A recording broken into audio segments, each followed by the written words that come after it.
All right, so I have, oh, this is gonna tickle your fancy.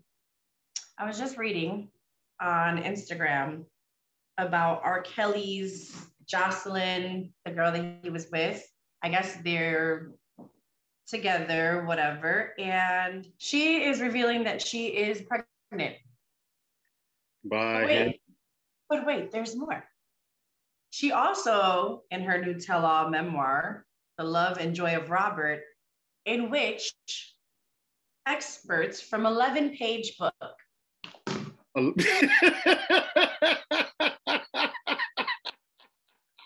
11 pages. What the fuck is it? A coloring book?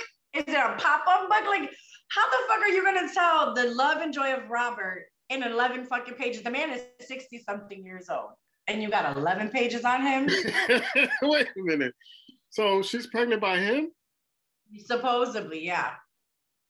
But he can't have conjugal visits, right? Because he's not married, right? I think, well, does it say it's his fiance? Hold on, let me look. It says fiance. Fiance, okay.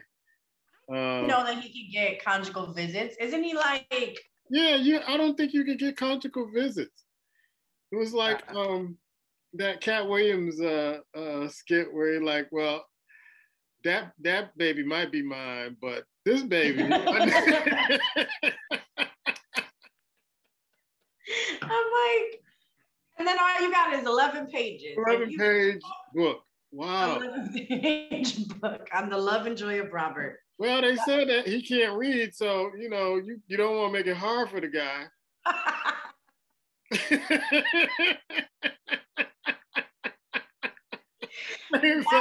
He ain't gonna be able to read all this, girl. Like, put the big words in it. Oh my God. Take it all out and just do a coloring book pop-up of him popping up, and yeah. So she's 26. So yeah, you expect that from a 26-year-old girl. So.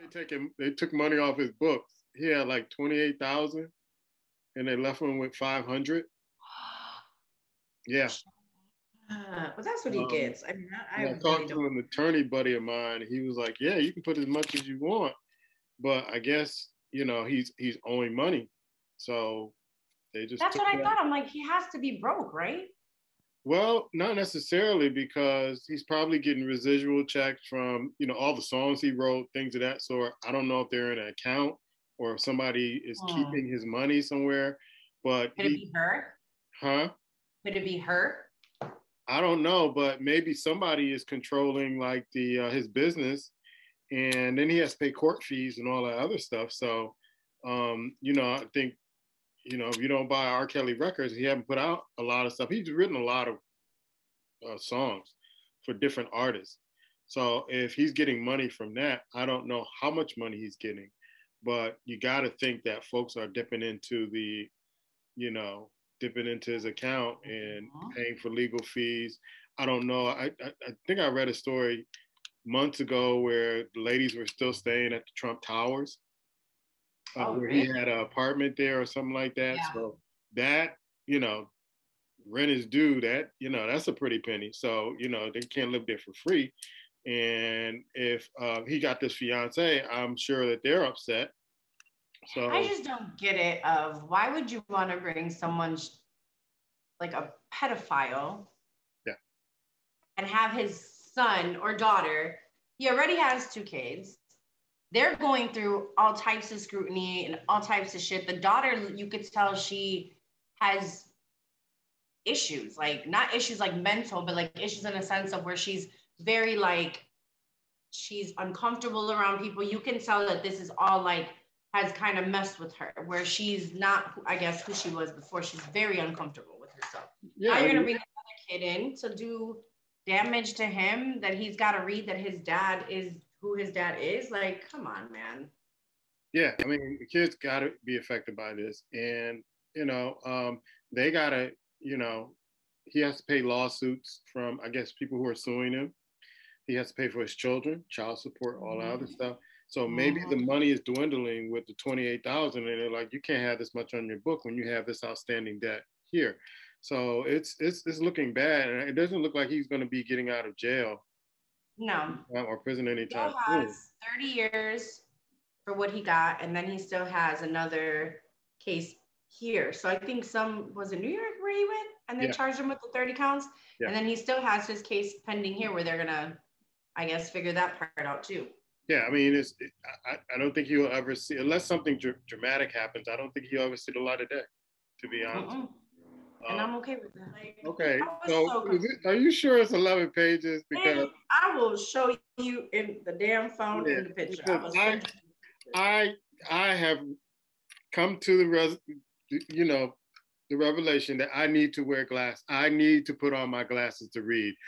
I have messed up so many dates and hookups trying to read. I couldn't read it right. And then I look at it the next day with the glasses like, oh no, and you can't go back. You can't go back because you mess it up, you misread it.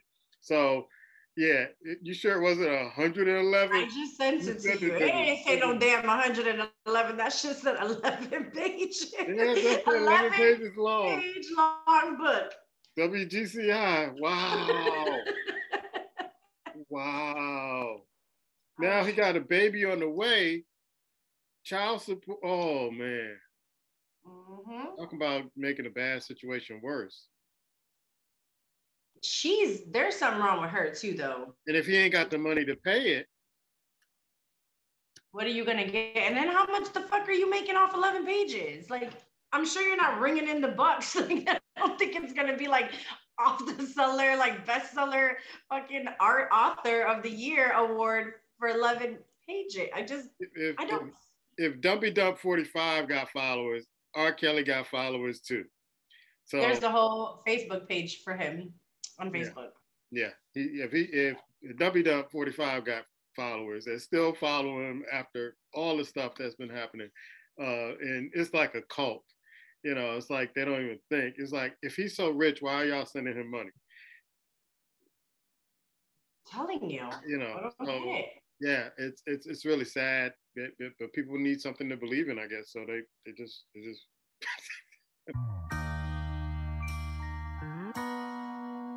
We also have Breakfast Club is no longer going to be airing.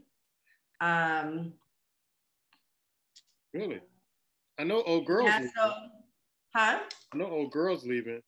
Yeah, but she said, so what they were saying was that rumors circulated and that she put the Breakfast Club as you know it is officially over. So maybe they might have, because she started with them. So could it be that they are not able to call it the Breakfast Club anymore without Angela Yee, and maybe they'll still continue to do something, but I don't know, because I really don't watch it on television. I know it's on Revolt TV, and I don't listen to it at all. And one of the main reasons why is that one of the hosts there, who was linked to a case with dealing with an underage girl. Now, I'm not going to say his name. I'm not going to honor him by saying that. But if you watch YouTube and check out Kwame Brown and what he says about one of the hosts there, Kwame Brown is from South Carolina and knew the story and exposed it. And I'm not sure why he was never brought into court, or maybe he settled it out of court or whatever. After that, I just like, nah, I can't mess with this guy. I want to say that he talked about it on the show. Okay. Because it was brought up, and because people were accusing him on Instagram. Yeah. I guess not only him, but like a couple other people were like trying to shame him for whatever had happened. And then he went on the Breakfast Club and spoke on it. He was saying at the time it wasn't that big of a difference between age, but I don't know the whole full extent of the story. I mean, I religiously, when I get up to work, it'll either be my true crimes on Discovery Channel or the Breakfast Club. That's kind of what I listen to in the morning. And it's not the Revolt, it's the podcast, like on Spotify. Right. I just like to hear while I'm getting ready. But he said they weren't that far in age, supposedly. But then again, I've never really looked into it the way that everybody else has yet. Yeah, because Kwame was he's a former NBA player, and he just took off on YouTube, and because some of the former players started talking about Kwame Brown, and that brought him out. Why are you talking about me? All this other stuff. So he became a YouTube sensation, and he does a lot of videos, and he was just outing a lot of people on a lot of different subjects. Stephen A. Smith on ESPN. He was outing a whole lot of folks. His girlfriend, Stephen A.'s girlfriend on ESPN, and Jalen Rose. And he was just going off on folks. And one of the guys that they're from the same town, him and that guy from the Breakfast Club, and he knows his family, and he knows the situation. Are they from the South? Yeah, they both from the South. He's from South Carolina. Yeah. I wonder if that's just the thing that the Southern people do over there, because they a little. No, Southern people ain't like that. So I got people about family and Southern people. I'm North Kakalaki. So we ain't like that. We civilized. Yeah, but he was from a weird ass city, like the small city name town. was like things happen. It's a small town. Okay. So it says in 2001, McClevey was accused of sexual assault after a party. He denied having sexual relations with the accuser and cooperated with the authorities, providing DNA evidence, which failed to support the claim that he had sex with the victim. The sexual charges were dropped, and he later pleaded guilty. Oh, why would you have pleaded guilty? Yeah. He later pleaded guilty to a misdemeanor count of contributing to the delinquency of a minor, for which he received 3 years probation. Yeah. And it was kind of covered up because as he started blowing up, that's when the story started coming out. But it was kind of covered up when he was on that show, MTV show, where all the comedians would come and they would kind of talk about different topics. With the white dude that would do the. It was like a bunch of them. There was a lady with I think one of the ladies, some of them went to Nick Cannon's show. And they were all like comedians, but they would you would give them a topic and they would talk about the topic. And it would be him, Little Duval, and some white comedians. I feel vaguely I know what you're talking about. So that show started to take off. Then I think he got on, the radio or podcast, and then it really started. So when it really came out is when he started, I think he said some things about Kwame Brown once Kwame Brown's situation got brought to light. So he fired back on him. It was like, you want to talk about that? Let's talk about what you did in South Carolina, and that's when it blew up. And then he kind of brushed over it and all this other stuff. But I never really thought he was funny anyway. But once I saw sarcastic prick. Yeah, he's very sarcastic. He's very much sarcastic, yeah. And then he was doing the thing where they brought him in with Jay-Z and the Kaepernick thing, and I'm like, I'm really done with this dude because he's supposed to be this, kind of woke reporter, and he wasn't asking any tough questions. He wasn't, you sitting there with the NFL commissioner, and you're playing softball with them, like they put you in a room, like, listen, if you do this. We'll kind of take everything from you. So he, you kind of saw the writing on the wall, and I'm like, no, I can't mess with this guy. Yeah, he's definitely whitewashed, and you can tell where he stands. I did in the beginning, I respected him because I started to see that he came from like a crazy background. He was selling drugs. He had a rough life, and then he changed and became this very enlightened and namaste type shit that he was in. Started writing books, The Shook One, which I heard a lot of people were saying were great. I've never read it. But then after a while, I started to realize that he's a narcissist and very, very condescending. And the whole thing with him and Wendy, that was a whole other thing too. Have you seen her lately? Oh my God, ew. She looks like the fucking alien. How do you feel about people like who say, oh, don't talk about Wendy? And I'm like, wait a minute. Wendy talks about everybody. Now it's her turn. Why y'all protecting her? Because that was her job. She made a lot of money talking about folks. Now all of a sudden we got to play nice. No, that's her karma. That's karma. She looks horrible. Her skin looks she looks really bad. And people I feel like that's just karma for the shit that you've done. over and over to people to get your way to the top. And now look at you. Like, you're fucking cracked out. She showed her foot. So she was on TMZ, bro, and the shit looked like it had gout. It looked swollen. So when she put it up, it was like, why would she do that? I don't know. So she was telling the TMZ dude, I don't know if they had asked her, I seen like a clip of it, but she's pulling up her foot and you could see that it was like this thick. And so either she had gout or some shit, something was wrong with her foot. It looked darker than the rest of her skin. I don't know if it could be diabetes or whatever she's going through, but then as she's talking, her eyes are like this. Like, she just looks really think she's on drugs. You know, like it's like drugs is, to me, what it looks like, you know, and I've seen a lot of stuff in my time. Looks like she's like, she's strung out. Like a heroin addict? Yeah, that's what it looks like. It looked like some real strong drugs that got her strung out. What do you think about Orlando Brown? Oh, that dude. He's a fucking character. Because I've seen him when he was at his worst.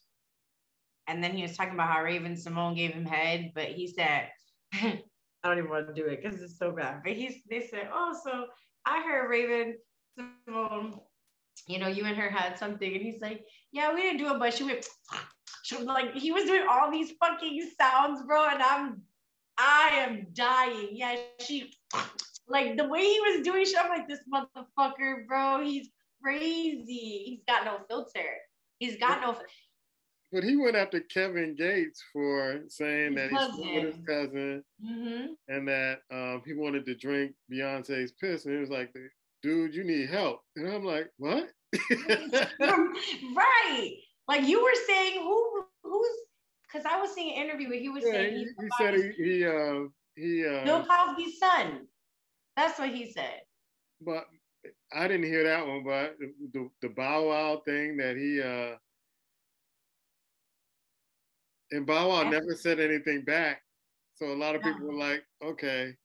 So, you know, because who pays attention to him? They, like, everybody knows he used to be a drug addict. So I feel like a lot of it has to do with just him being cuckoo for Cocoa Puffs. But in some things, it's like, I don't know, like, could it be that I feel like some of the stuff he says is truth? Yeah.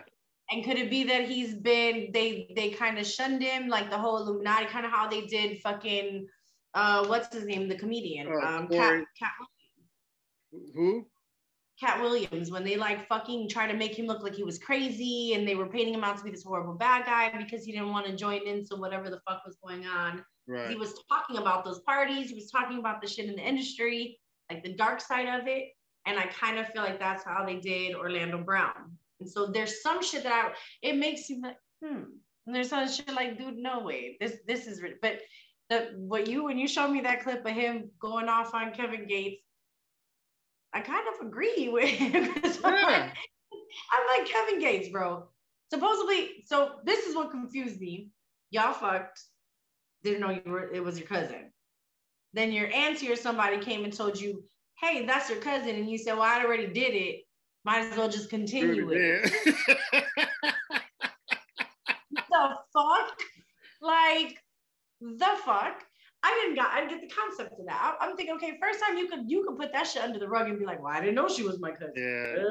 But now that you admit this shit, it was like, bro, there's a million women that would love to date you. Why the fuck did you have to go for the person that you knew was related to you? And he was okay with it. He said, I don't give a shit. Like, that's the one thing I love about Kevin Gates, though. He's a real ass dude. Like, he's a real ass dude. He says what he says, and he has no filter about any of that shit. And he said it on the Breakfast Club. He's like, yeah, so what? I did say I would drink her piss. He's like, haven't you ever lust over somebody? Yeah, but that's another man's wife. Yeah, I think that was a little over the top. That's what they were saying. That's what DJ Envy was saying. He's like, yeah, but you're talking. He's like, yeah, but so what? She's a star. She's a star. He's like, you don't mean to tell me that none of y'all have ever thought about anybody else's wife in the industry, J-Lo, somebody where you talk about him like you do. You don't publicly like, I'll do this to her. That's disrespect. I look at that as disrespect. He's a hood dude. It doesn't matter. I mean, there's a code. There's a code even with hood dudes. I mean, you just don't disrespect, especially if that's somebody's lady, that's somebody's wife. You don't disrespect. That's just it. You don't want them to disrespect your wife. True. Why would you disrespect theirs? It's just a code. He got blurry lines. There's no real once you fuck the cousin, there's really no line that you're not gonna cross after that. So that's probably why I feel like he has no filter. He doesn't give a shit. Like he really is genuinely one of those people that you could tell does not give a shit about what you think, what you feel, how you like. He does not care. And it's not that you don't have to like it, but I guess I respect it because at least he's living in his truth, regardless of what anybody may feel. Like he doesn't give a shit, and he'll stand by his shit. Yeah, I said it, and what? Yeah. Like how can you Yeah, and yeah, I understand that, but there's a certain guy code that you just go by. Like, you ain't like somebody else's woman, but you ain't gonna, disrespect vocally, that dude.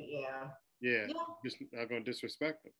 I agree. My thing is that if me and you are friends, or my brother, or whoever, and I meet your wife or lady, she's off limits, regardless of whether y'all break up or not. That's not going to be somebody I pursue. Or, I've had a buddy of mine who his wife divorced. They got divorced, and I could see it coming. And she was like, we ought to have lunch. And I'm like, no, we shouldn't have lunch. There's too many people. Like that was one of our things as the girls that I had in my group. We never messed around with anybody else's man, or even people that like you were just seeing. Those were off limits, because even if you guys are not together, even if it may be years from now that we run into each other, I could never see myself crossing that line. And I don't think the girls, that was like kind of what we, implemented in our friendship. Like shit's off limits when it's off limits, and that's it. Yeah. So I go by that code. It's like, I'm not going to disrespect your lady. That's fighting words. So I can imagine some people who are really down with Jay-Z who want to approach him. Oh, I'm sure. The Beehive and all that. You know how crazy. You got a lot of cults out here, so it's just not Dumpity Dump 45. It's like a bunch of. I remember doing a concert with Beyonce and Jay-Z, and I never knew about the Beehive, but I learned a lot that night. They got T-shirts. They got. I mean, it's almost like it's a gang. Say one wrong thing about her and they will end your fucking life and career. Yeah, they'll cancel you. Mm-hmm. You better not say nothing about Miss Jenkins. Don't know you, and no.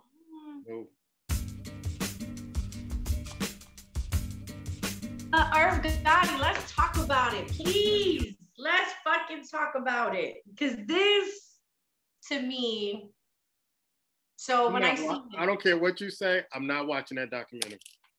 I'm not watching that documentary. For me, I don't know. Like, bro, we've seen it already. Like, what more do you need to tell us that we don't know about you or your career? It was very short-lived. I mean, you guys had a little run, but you guys didn't last that long, because then he went to jail. And then the whole fucking Murder Inc.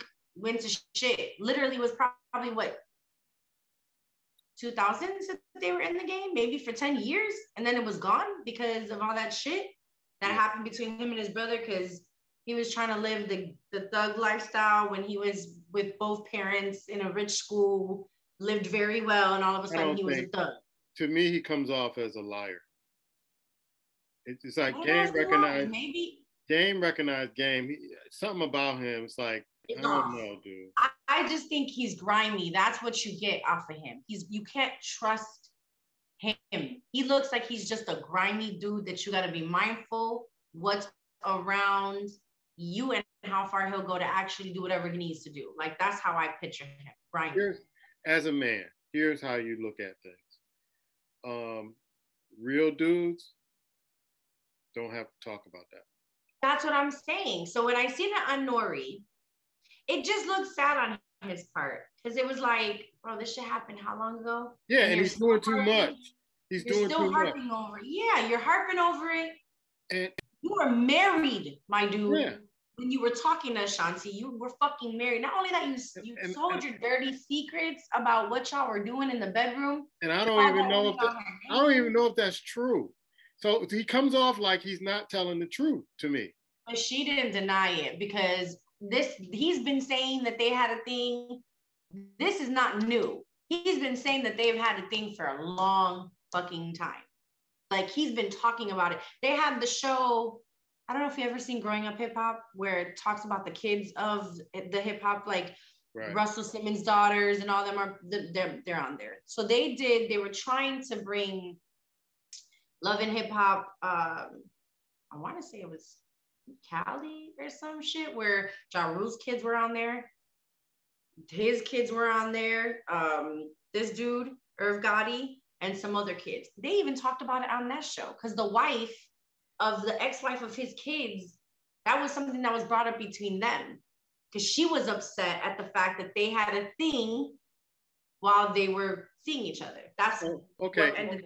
If it's true, okay, fine. But now, to me, it appears like, okay, you're trying to sell this documentary, and I'm not buying it. You're overselling like, oh, you got to watch this. You got to watch. First of all, I stopped watching BET years ago because it's an insult to the Black community, to be perfectly honest. And to watch it, no, I'm not watching that. I don't care. I don't care about Murder Inc. I don't care about it. They were a blip on the radar screen, and then that was it. Yeah. So, they were short-lived. And he is like going overboard with trying to be this tough kind of gangster. I was looking at clips of it, and I'm like, this guy is not even believable to me. No, he's been that way his whole fucking career. And this is why a lot of people do not fuck with this man in the industry because imagine that's how he is. That's his true form. When he drinks it, like when you see him drinking and smoking, that's that man's true form. And that means that any artist that ever came around him, any person that's ever, why do you think 50 and him got beef that they'll never squash? Not because of 50 killing Ja Rule. That's beef between them because I think 50 knew that this man is not, he's fugazi in how he tried to sell himself as this gangster rap, mogul who created Murder Inc., which he did. I give him his props. But nigga, you have money. You weren't a struggling nobody. You didn't come from the hood struggling. You had two parents and you went to a good school and you were smart about your shit. That's what I give you. You were smart. You're when it comes to business, he's a smart man. For what he had until he got too greedy. And then he ended up doing the racketeering thing and then served time. So he comes off as not real to me. He just comes off, even his name is like a mafia name. It's not real to me. He's the type of dudes that grow up watching shit that, you know how when they say TV influences people, he's the fucking spitting image of what it is. And I appreciate, okay, you made it in the music industry, all this other stuff, but it's like 20 years ago, and now you're bringing up all this stuff. You're trying to sell a documentary. I don't know what else you're trying to sell. I don't know if you're trying. I guess you got upset with him because he was like, after Drake and Beyonce came out with their projects, he was like, oh, I need to find some hip hop artists because they're going too far. And at the time, I kind of agree with what he was saying. But as he kept talking, I'm like, I wouldn't sign with this dude. Well, why do you think nobody has signed with him since? Yeah, I wouldn't sign with him. He's trying to sign the kids. That's who he's trying to sign. He's trying to sign because I think Ja Rule's son either raps too or some shit. But all the people that he was working with on that show were all fucking kids. No grown-ass person wants to work with Irv Gotti at all. He's not believable. It's like he's phony. He made you know how some people create their lifestyle, like their life story, their lifestyle? Yeah. He created it. He wanted to see himself be this mafioso fucking type of dude who ran, like, and people were scared of him, and he was he wanted to live in that environment. He had it good, but that's the environment that he chose to want to be a part of. So that's why I feel like you feel like he's not relatable or he's not being honest, is because that was not his life. you pretended your way into making this what it is, and now you sit here like, and I'm sure that it's kind of how like Tupac in a sense. Tupac didn't live the fucking thug life, but he acted like he was that's kind of where I see Irv Gotti as like. And then you talk about this girl like she didn't bring you money. She made you fucking millions between her and Ja Rule. That's the reason why you got money. Because I know he had some other artists. He had that skinny chick that I didn't give a fuck about. What's Charlie Baltimore. Charlie Baltimore, yeah. Charlie Baltimore. That was another artist he had on there. But how do you even talk about the one woman who probably you're still getting residual income from? I mean, you have to be, right? Like you still have to be making some money off those albums. And then you're gonna talk down about her and make her seem like. So then you want to talk shit about her not being faithful to the. And you were married. And you were married. So it's like how you expect your side to be. That's a whole nother show. So it just seems like it's like that was the best he could do, and he's still butthurt about it. Relevant. Like there was a whole hour, 2-hour shows about this, and then even Joe called him out. Fat Joe. He's like, "You're whack. You're whack as fuck for doing that." So I'm not gonna watch the documentary. I'm not even gonna watch the Drink Kings episode on that. I'd rather watch the Patti LaBelle episode than watch the Irv Gotti.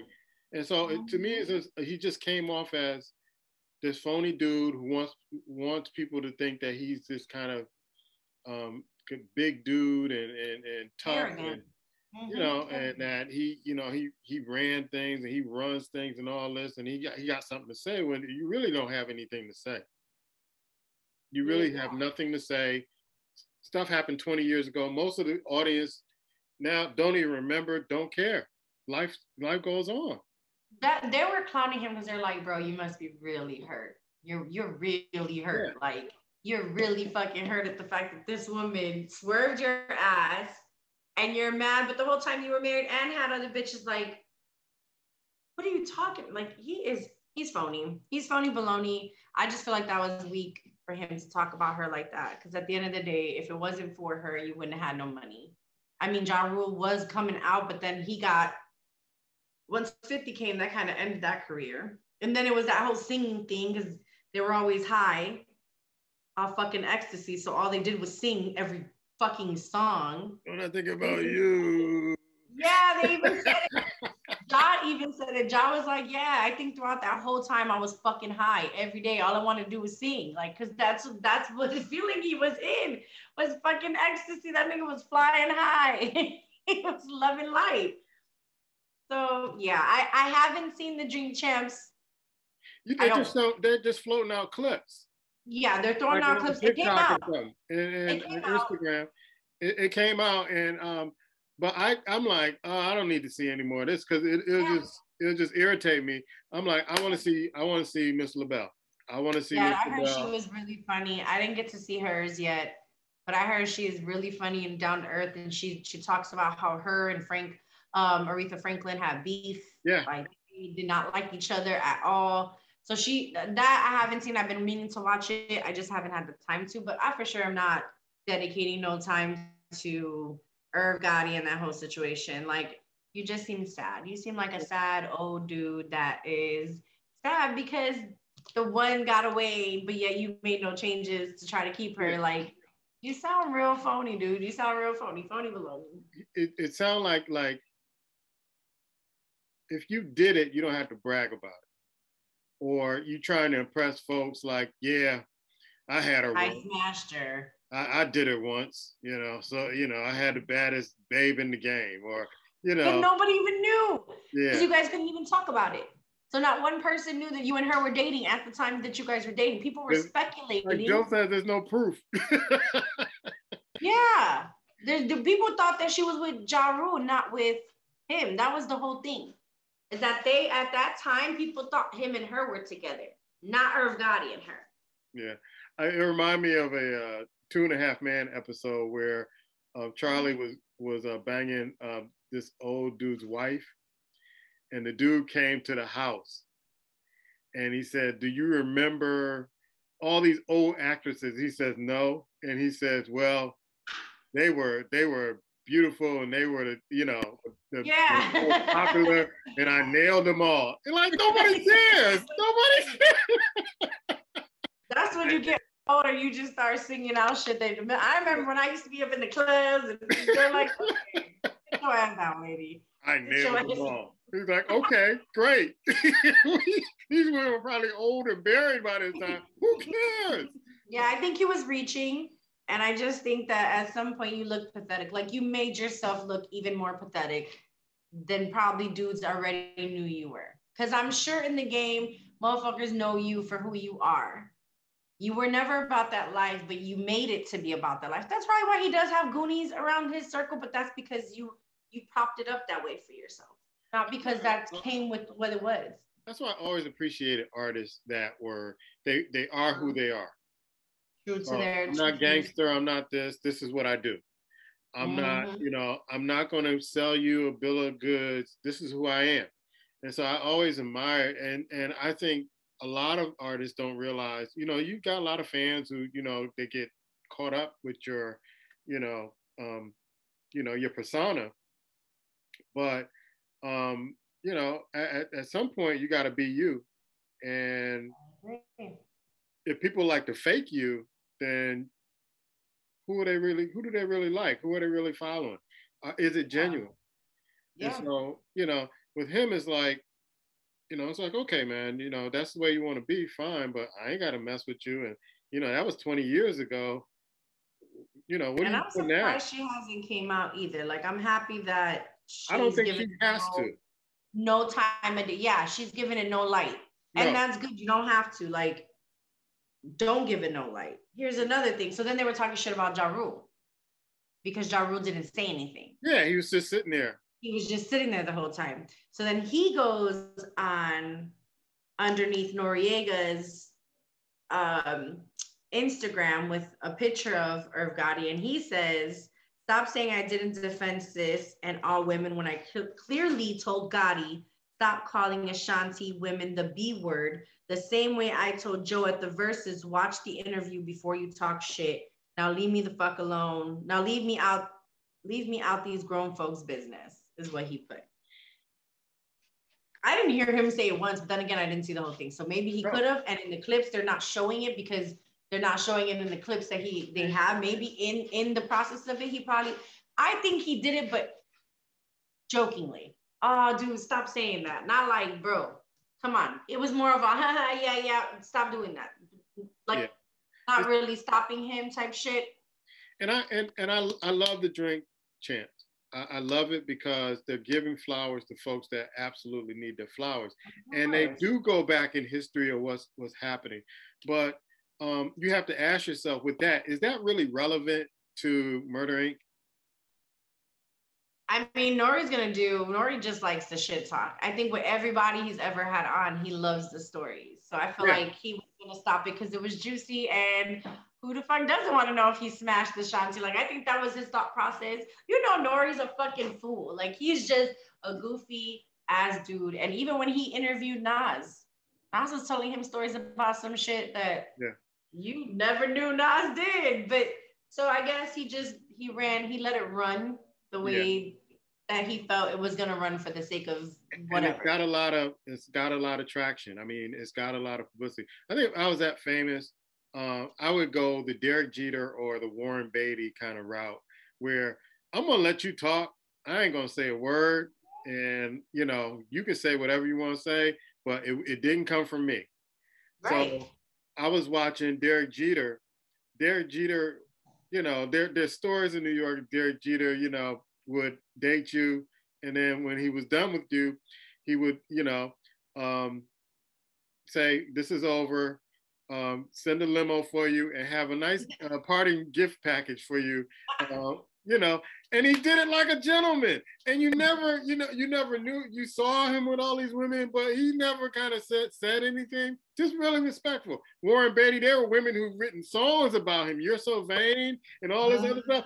You haven't heard a blip from Warren Beatty. So I think I would be that way as a gentleman saying, okay, if you want to talk about it, fine, but it's not going to come from me.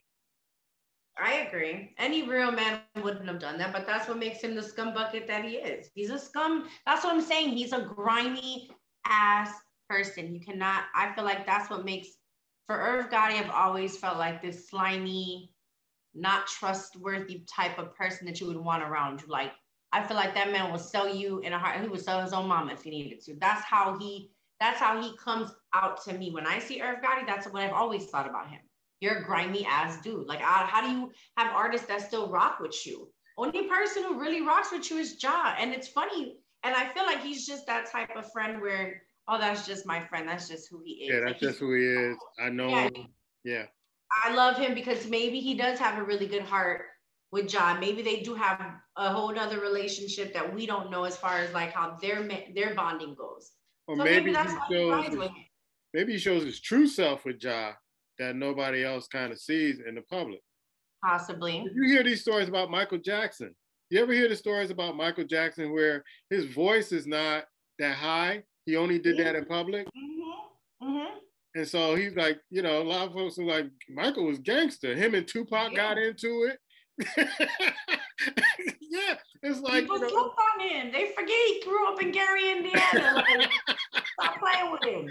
With brothers who, you know, probably kicked him in the rear every now and then. So it was like he had this persona because he knew people accepted that. That's what they wanted to see. So give the people what they want, but behind closed doors, this is how he really is. Yep. So maybe John knows him on that level where it's like, I don't have to be, you know, this guy that the public sees. I can be my true self. But my thing is, be your true self. Be your true self. And if people rock with you, they rock with you. They don't, they don't. People know, like you said, real recognizes real. You know when somebody's trying too hard. You know when somebody's being fake. You know when somebody's not genuine. It plays off of them. You know when somebody's being indifferent. Men can pick it off right away. Right away. Like, nah, this guy, you know, you don't tell him, but you kind of like avoid him and go, no, I'm not going to, you know. And then when people ask you, why aren't you with so-and-so? Like, nah. And when a guy does that, you know that guy picked up on something that's like, this guy's not real. I don't trust him. I'm a true believer in, I like to read people. I talk a lot and I'm very like, especially if I'm around people, if I'm comfortable, I'm at my comfort, I'm okay. But I read your mannerisms, I read how you act, I listen to what comes out your mouth. Like, I could tell. So I know, and envy, there are times where like I'll be around people and I'm like, I'm straight with her. Like, I could just tell how she acts makes me question, even her dudes. Like, I could tell there's something off about you. Mm-hmm. I may accept it until I see it. And then once I see it, I'm like, yeah, I knew there was a fucking reason why I was hesitant to even, like, you know what I'm saying? I can name a couple of them that I've been around where I'm like, I should have known. I should have fucking known. It's always the guy, to me, in my experience, the guy who acts the toughest or talks the most. Talks the most. Yeah, you go, nah, I'm not buying that one. What's the quote? Made men move in silence. Yep. How should I ever have to speak on anything? When you're doing the most, yada, yada, the one that's always hands out, telling 50 stories, like, sit the fuck down. It would have been better served for him to say during those, like if Nori said, hey man, I heard some rumors, such and such, it's like, you know what? I don't know if she's married or not and all that other stuff, but you know, I'm just going to be respectful. Some things happen in the past is the past, but you know, those who know, those who don't, you know. That's on them. That's not for me to talk about. You know, we might touch upon that on the documentary, but I don't want to disrespect or anything like that. She came out and she talks about how her and Ja had a long-term relationship. But before, she was also fucking with, like, she said, she called out and said Irv Gotti was a bitch. He was mean to the women. In her book, I read her fucking book. It took me a long time to ever want to read it, but then I'm like, fuck yeah, I want to read what she's exposing. And she doesn't expose everybody, but a few of the people are named in her book. And she talks about dating Lil Wayne too. Lil Wayne, Ja Rule, DMX, Shaq? Irv Gotti. Was Shaq on the list too? I don't remember. When I read that book, it's been some time, like years since I because read it. in the book, didn't she I don't know how to say this. Because I think we even talked about it when the book came out. We were talking about it on the show. About how she mentioned Shaq's size. Mm-hmm. Yeah. So yeah, she did. Yep. Yeah. She mentioned a lot of fucking people. And Irv was one of those people where she said he was a fucking asshole to women. He treated women like shit. Where Ja was more, Irv was mad because she didn't want to be with Irv. She had an attraction to Ja Rule. She said Ja Rule was the sweetest person next to somebody else. There is one particular guy that she will not mention that's in the industry. She will not say his name. She talks about him, but and then she also said Exhibit was another person that was on her list of people. So yeah, Vin Diesel was another dude that she slept with. Because remember, she was in the movie with Vin Diesel. Okay. What movie was it? With Lorenz Tate. It was Lorenz Tate, Vin Diesel. I think she was Lorenz Tate's wife, but they had an off scene type shit where them two were like getting it in as the movie was being filmed the whole entire time. So she talks about him. But yeah, the most that she talked about was Ja Rule, and then saying that Irv Gotti was an asshole to her. Like he kicked her out on some naked shit, like with no clothes on, kicked her ass out the room. Like that's the type of dude he is. He's grimy. That's why I say he's grimy. Expect nothing less. When a man shows you who they are, that's who they are. When anybody shows you their ass, that's their ass. People know this. I'm sure Ashanti knew this. I'm sure Ashanti did what Ashanti had to do to get her career going and then moved along.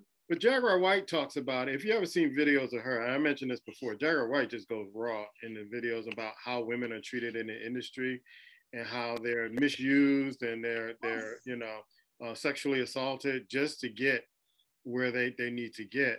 So it was kind of really scary the way she was talking about how, every woman that you probably have seen who had a successful career has been sexually assaulted by some man in the industry. And it's like, wow, you got to sacrifice that just to kind of exhibit your talent. Yeah. Exhibit your artistry, and you gotta kind of it's just unbelievable. And she was just kind of, and what they did to Tevin Campbell. It's like, and not only women, but some of the men. Men a lot. They don't talk about it, but I've heard stories where men have also been sexualized. In order for you to do a movie, you gotta do some strange for a little piece of change type shit. And I believe it. I wholeheartedly believe that is what you sell your soul to that industry in order for you to gain what you're gonna gain from it. As sad as it is, that's the reality of that. And then you don't realize how you and I'm coming full circle with this, how you mess somebody up really badly. Orlando Brown. You mess their head up, you mess their psyche up. They can't come back from that. Especially these child actors who, pedophilia is like, one of the things that they say happens in this industry. Then you mess the kids up. And then a lot from Disney. A lot from Disney. I was reading something where there was a show, and I can't remember because I think I was older by then, so I don't think I watched it. It was some show where the little girl had a YouTube thing, and she was gaining, like, she was big, but she was a regular girl. She had a little friend, so the show was based on them and their life, whatever. But from what I was told, the director would make them barefooted because he had a feet fetish. He would make them dress a certain way.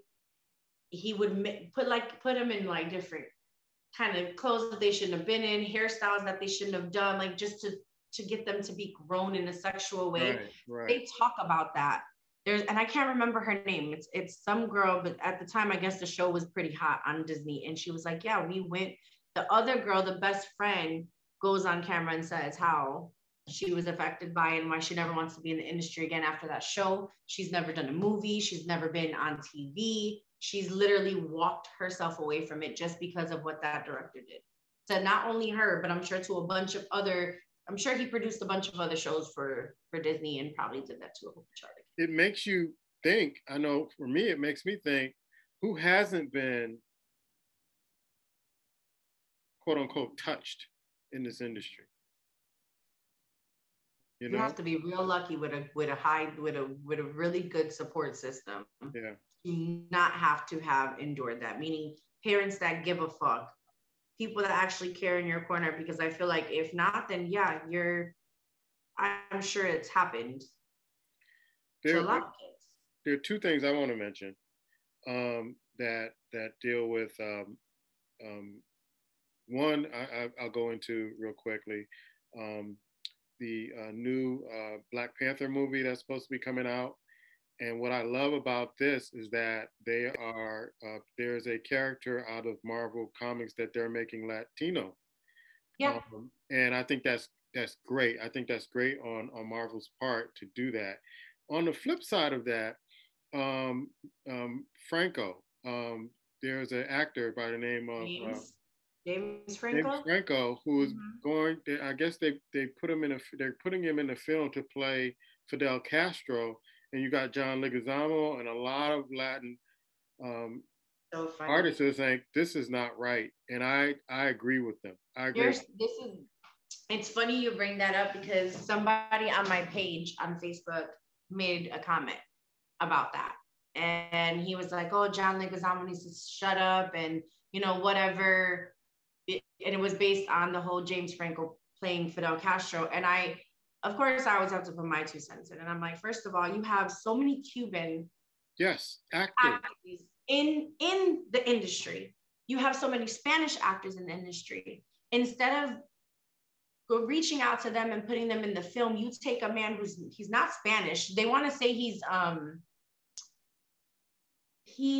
is Portuguese. He's Portuguese. I guess his dad. He's half and half. Supposedly that's what someone said. And I said, and I've never seen James Franco play a serious role in my life. I've always seen him be the funny guy or the sweet guy or the boyfriend, but I've never seen him play a role like that. So no, I agree.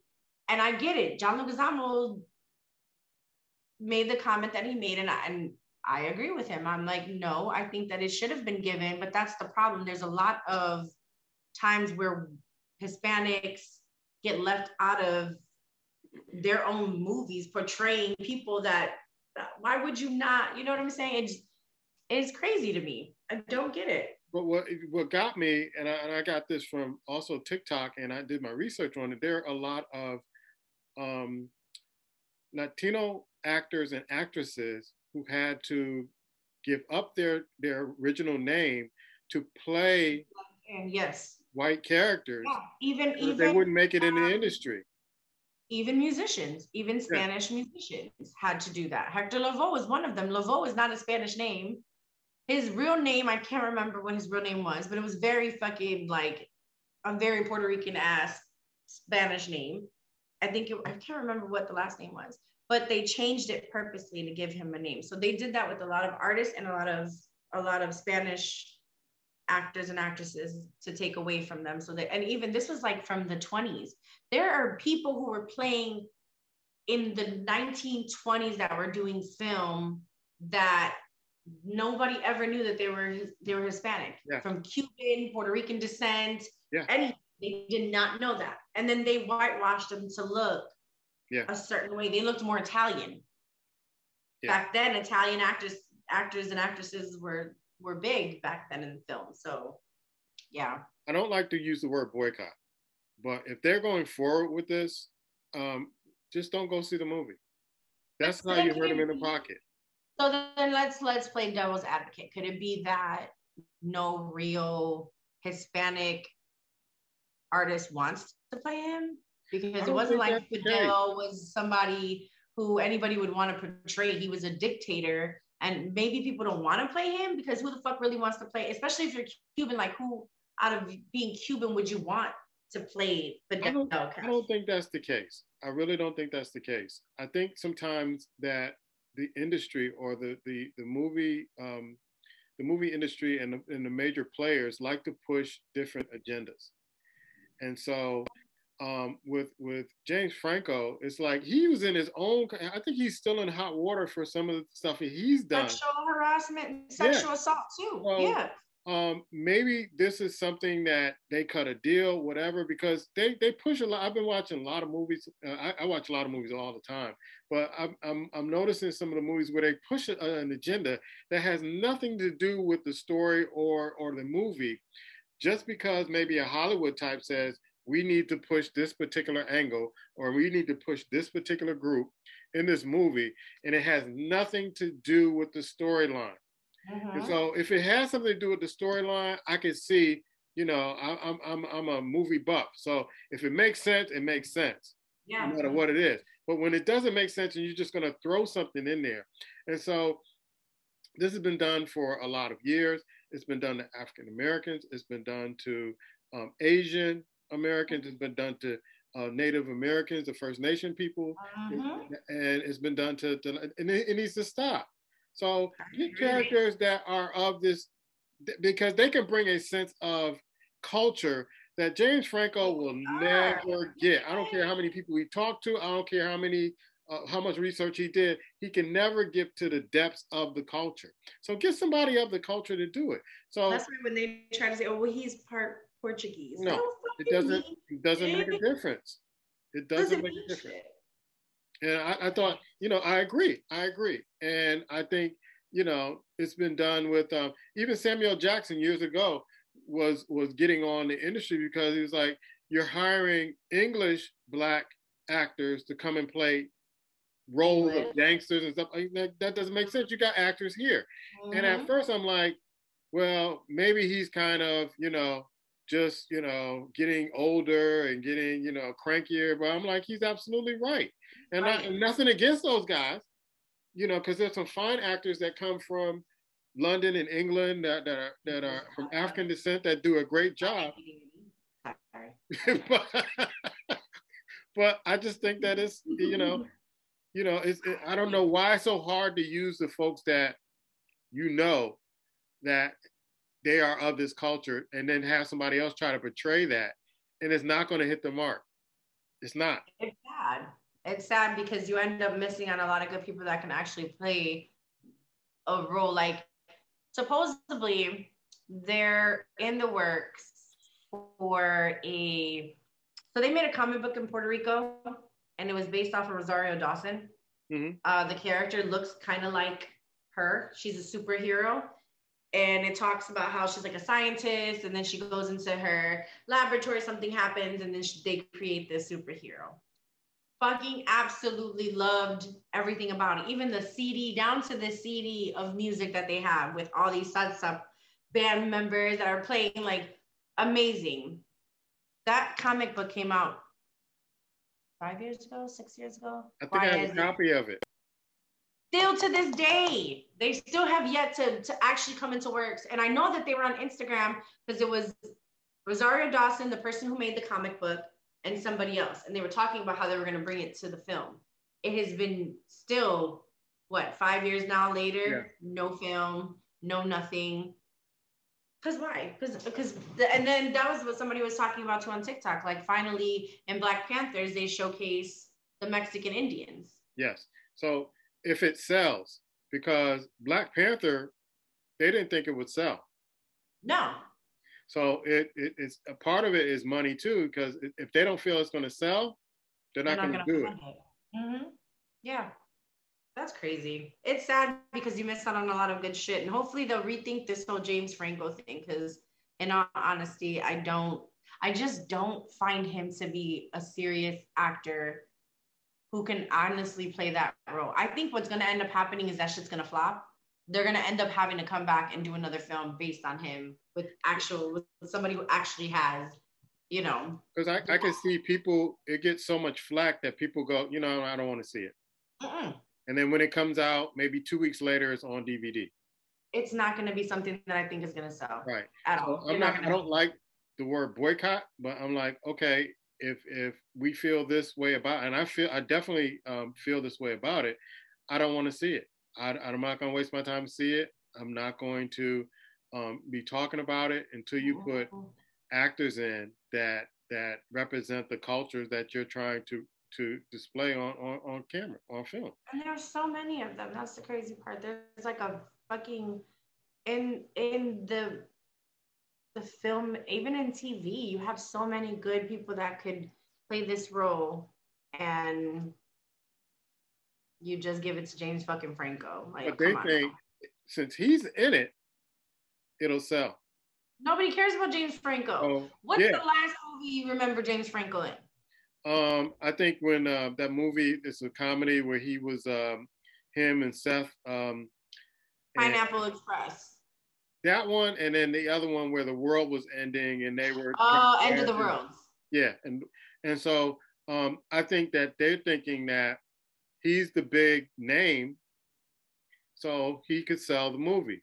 If you get somebody else who's not a big name, we can't sell this movie. But in all honesty, if you think about it, because of the sexual assaults and what has happened and this whole movement, they're not going to support it because of just that. Yeah. There's so many girls that came out because of him sexually harassing them some way, somehow, whatever happened, it was brought to light. And because of that is the reason why his filming slowed down. He was no longer making movies. The last movie he made was the movie where he played the boyfriend to some girl, which was hilarious. It was actually a funny ass movie. And he's this rich, wealthy, fucking created like a app on a phone and was made money and then had to meet her parents because he was marrying her. Fucking hilarious movie if you watch it. But after that, that was it. There was nothing else from him. And that's because they silenced, Me Too movement silenced him. So you thinking that you're going to bring him into this film is going to create a buzz? Whoever's behind it is fucking stupid and needs to lose their job, because that's the last person you want in a film who millions of women hate at this point and wanted to cancel him. Yeah, now you have another group who's like, this is not right. So now you're messing with the money. He's a big name, but now you're messing with the money. So, it's. Who knows? It might not ever come out, or it might not even happen. May not. Maybe they'll stop production, or maybe they'll find somebody who actually fits it. If it gets enough,